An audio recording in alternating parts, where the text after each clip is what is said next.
kita sudah dapat kesimpulan 99,9% Gibran Rakabuming Raka tidak pernah lulus dan tidak ada ijazah SMA. Artinya ini harus dicabut, berarti dia tidak sah atau tidak layak untuk menjadi wakil presiden. Kalaupun ada pasal 18 di kepentingan nomor keputusan KPU nomor 19, itu berarti keputusan KPU itu harus batal demi hukum karena melanggar undang-undang. Ya? Oke, terima kasih. Lagi, ayahnya Presiden ke-7 Republik Indonesia Joko Widodo turut mempertanyakan gugatan ijazah yang menyasar keluarganya. Benarkah ada yang membackingi? Kita akan ulas bersama dengan penggugat ijazah Gibran Rakabuming yang sudah hadir ke studio Orange Kompas TV. Sudah ada Pak Subhan Palal. Assalamualaikum, selamat pagi Pak Subhan. Waalaikumsalam warahmatullahi wabarakatuh. Selamat pagi. Selamat pagi. Kemudian melalui sambungan daring juga sudah hadir Wakil Ketua Umum Barisan Relawan Jalan Perubahan Pak David Pajung. Kemudian juga ada pakar hukum dari Universitas Jenderal Sudirman Purwokerto, Prof. Hipnu Nugroho. Selamat pagi Bapak-Bapak. Selamat pagi, selamat pagi, Mas David. Selamat pagi, Pak David. Iya, ini kalau kita lihat ya, belum selesai soal kisruh dan juga polemik ijazah sang ayah, Presiden ke-7 Republik Indonesia, Joko Widodo. Kemudian saat ini muncul gugatan juga, begitu ya, kepada sang anak, begitu ya, Wakil Presiden Republik Indonesia, Mas Gibran Rakabuming. Nah, saya ingin tanya dulu ke Pak Subhan. Mungkin belum banyak juga publik yang belum mengetahui begitu soal apa sih sebenarnya yang digugat dan apa yang menjadi dasar Anda menggugat begitu sampai kemudian kok merasa ada yang nggak beres nih misalkan begitu ya, atau ada yang merasa ragu begitu Pak Subhan. Begini, Ibu, selamat pagi rekan-rekan semuanya. Pagi. Jadi gini, ada keraguan, bukan keraguan sebenarnya, ada fakta. Jadi saya membaca riwayat pendidikan calon presiden dan calon wakil presiden. Semuanya saya baca. Nah, Anda baca di mana? Saya baca di website KPU. Website KPU, oke. Pada tanggal? Udah lama ya, lupa saya. Tapi saya ada dokumennya, ada. Saya unduh itu.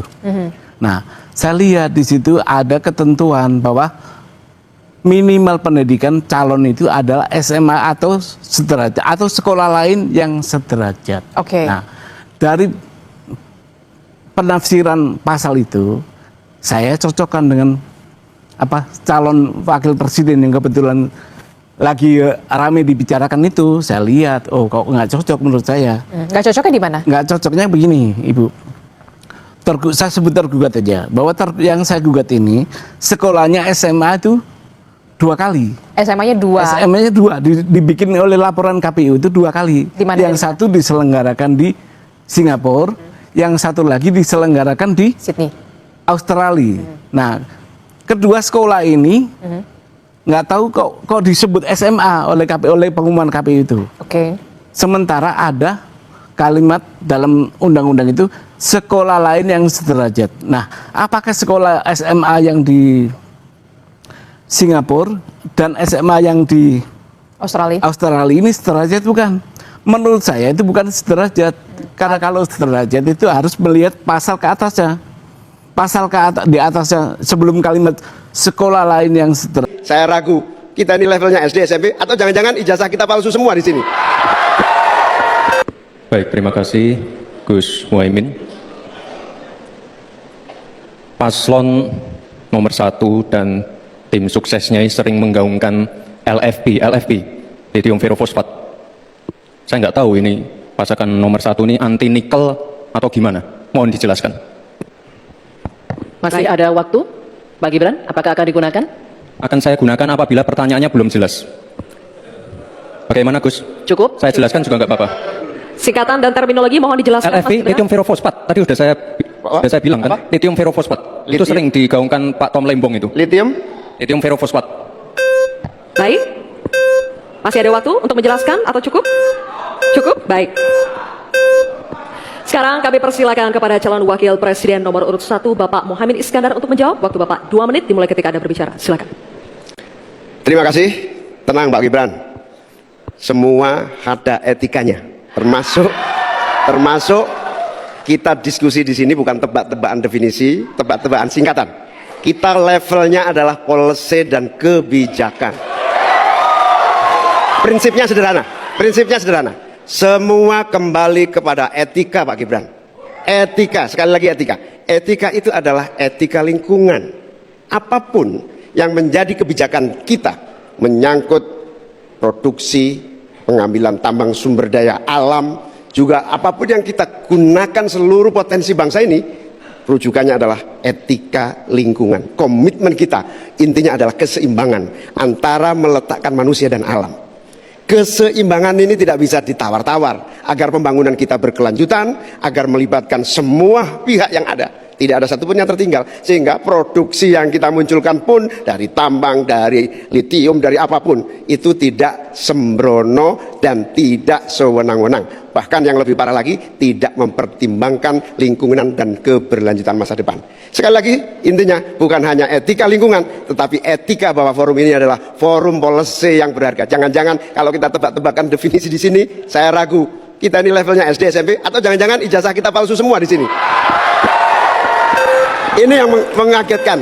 Jadi kalau tebak-tebakan, ya bukan di sini levelnya. Di sini adalah kebijakan kita untuk memimpin negara. Bapak Muhaimin, waktu Anda habis, terima kasih. Selanjutnya kami persilakan kepada calon wakil presiden nomor urut 2, Bapak Gibran Rakabuming Raka untuk menanggapi. Waktunya 1 menit dimulai saat Bapak berbicara. Silakan. Ini agak aneh ya, yang sering ngomongin LFP itu tim sesnya, tapi cawapresnya nggak paham LFP itu apa. Kan aneh. Sering bicara LFP, lithium ferrofosfat. Tesla nggak pakai nikel. Ini kan kebohongan publik, mohon maaf. Tesla itu pakai nikel, Pak. Dan kita sekarang, Indonesia itu adalah negara yang punya cadangan nikel terbesar sedunia. Ini kekuatan kita, ini bargaining kita. Jangan malah membahas LFP. Itu sama saja mempromosikan produknya China, Pak. Saya nggak tahu ya, Pak Tom Lembong dan tim sesnya sering nggak diskusi dengan cawapresnya. Masa cawapresnya nggak paham? Aneh loh. Saya jelaskan sekali lagi, lithium ferrofosfat itu adalah alternatif dari nikel. Intinya ada negara yang nggak mau pakai nikel. Nah, itu loh Gus yang saya maksud. Apakah Gus Muhaimin juga anti nikel? Baik, waktunya habis. Terima kasih Pak Gibran. Nama saya di channel ini. Teman-teman, tadi kita telah menonton dan telah melihat cuplikan video tersebut. Nah, teman-teman, disampaikan di sini bahwasanya Indonesia dibuat kacau dan tangkap adili pengkhianat bangsa. Nah, teman-teman, di sini dikatakan bahwasanya Indonesia dibuat kacau gara-gara ya. Jadi tangkap dan adili pengkhianat bangsa dan negara kita ini. Nah, seterusnya bongkar semua kebohongan keluarga Jokowi mengenai ijazahnya. Ya, mari buktikan dan bongkar semua jujur dan kebenaran yang diharapkan tentang kebohongan keluarga Jokowi mengenai ijazahnya itu yang sampai sekarang menjadi sumber permasalahan. Ya. Nah, di sini teman-teman sangat setuju dan dimakzulkan dari Wapres dan denda 125T karena telah menipu 280 juta rakyat NKRI ataupun Negara Kesatuan Republik Indonesia. Ya, publik waras pasti mendukung Pak Suban. Ya, tolong KPU bubarkan Gibran, tolonglah mengundurkan daripada tidak mampu dipaksakan. Ya, di sini ditolong ataupun minta tolong sama KPU untuk memubarkan Gibran dalam mengundurkan daripada tidak mampu dipaksakan. Kenal tahu atau tidak kenal sebagai warga negara berhak untuk menuntut terhadap orang yang diduga ijazahnya itu palsu. Ya, yang punya akal sehat akan selalu menggugat pemimpinnya yang tidak jujur dalam pendidikannya. Takut negeri ini akan tenggelam dipimpin oleh orang yang tidak jujur. Ya, terus Pak Subhan sampai terbukti kebenaran. Ya, alhamdulillah, semoga lebih banyak lagi orang-orang yang sehat akalnya dan mengatakan yang benar itu benar dan sebaliknya yang salah itu dinyatakan salah menurut Undang-Undang tahun 1945, bukan menabrak undang-undang sesuai selera atau kepentingan, betul tidak. Ya, anak dan bapak ijazahnya sama bermasalah. Kalau gitu kita tak perlu kuliah, jika mau kerja cukup beli ijazah saja.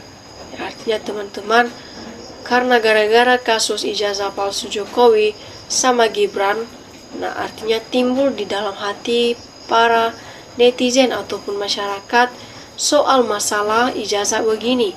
Ya, mereka mengatakan bahwasanya kita juga tidak perlu kuliah.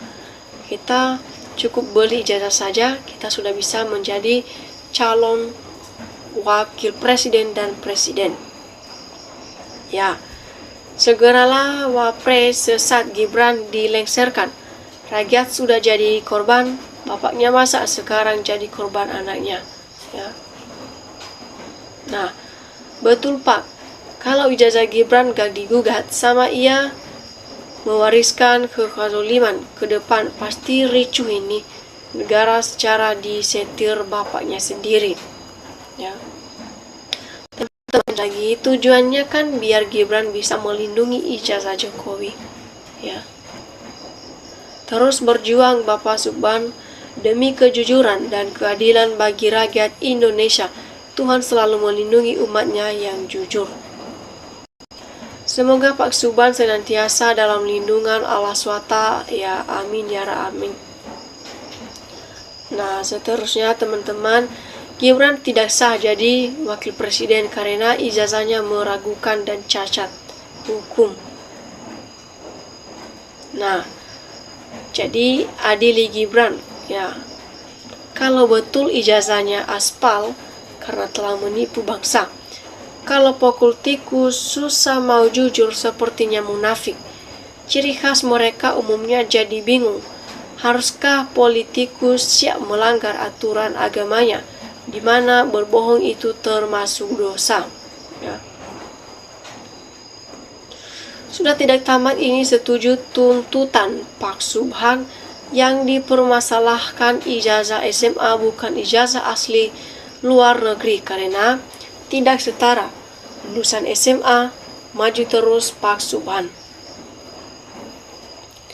Nah, ini bukti PSI, ini kumpulan para pembohong, ya. Seterusnya teman-teman, Jokowi dan Gibran wakil presiden juga termul-termul maupun Gen Gosolo, terlebih Goligariki harus dihukum seberat-beratnya sampai mati di penjara dan dibuatkan nisan untuk mereka di dalam penjara. Ya. Sang pemberani, meski seorang diri tapi percayalah rakyat di belakang Bapak mendukung kebenaran dan kejujuran. Lanjut Pak Subhan, rakyat mendukung kebenaran, semangat pahlawanku maju terus. Ya, Allah masih banyak yang kebohongan disampaikan ke publikasi dalam kelompok organisasi politik, ya. Wakil presiden pelongo-pelongo banyak yang lebih pintar. Nah, seterusnya teman-teman di sini disampaikan kerjaan masih dicari ini bapaknya. Kelihatan dia gak ada apa-apanya. Banyak orang-orang di negeri ini yang cerdas, pintar, yang layak jadi wakil presiden. Kenapa harus anak Jokowi? Anak mantan presiden, tapi bodoh. Ya, gak pantas lah jadi wakil presiden. Terlalu tinggi, otaknya belum nyampe. Orang lain masih banyak yang pintar, Pak. Nah, dalam memperjuangkan kebenaran karena memasukkan ijazah itu kejahatan ilmu dan sains merusak pendidikan nasional. Memasukkan tanda tangan saja melanggar hukum, apalagi memasukkan ijazah. Ya, memang semua kelwiwi settingan oligarki untuk merampas harta benda negara ini. Untuk merampas harta benda negara ini sampai habis. Ya, ayo kita cegat sebelum terlambat. Alhamdulillah Allah masih melindungi NKRI. Pak Presiden selamatkan NKRI, penjajah sudah masuk ke dalam negeri ini. Zaman sekarang sangat susah cari yang jujur, tanda akhir zaman, ya. Satu keluarga bisa membuat satu negara kalang kabut dan menderita. Nah, di sini anehnya DPR tidak ada kerja. Ya, dari ijazah palsu Jokowi, riwayat pendidikan anaknya Jokowi meragukan mana di mana daripada tidak mewakili rakyat adalah masalah kepalsuan diam-diam. Majunya bangsa ini hukum harus adil. dan tegak lanjutkan pak hukum jangan diacak-acak demi kepentingan pribadi. Orang yang mengenyam pendidikan dengan cukup bisa dilihat dan dinilai dari perilakunya dan merespon dalam satu masalah. Demikian saja teman-teman, terima kasih telah menonton.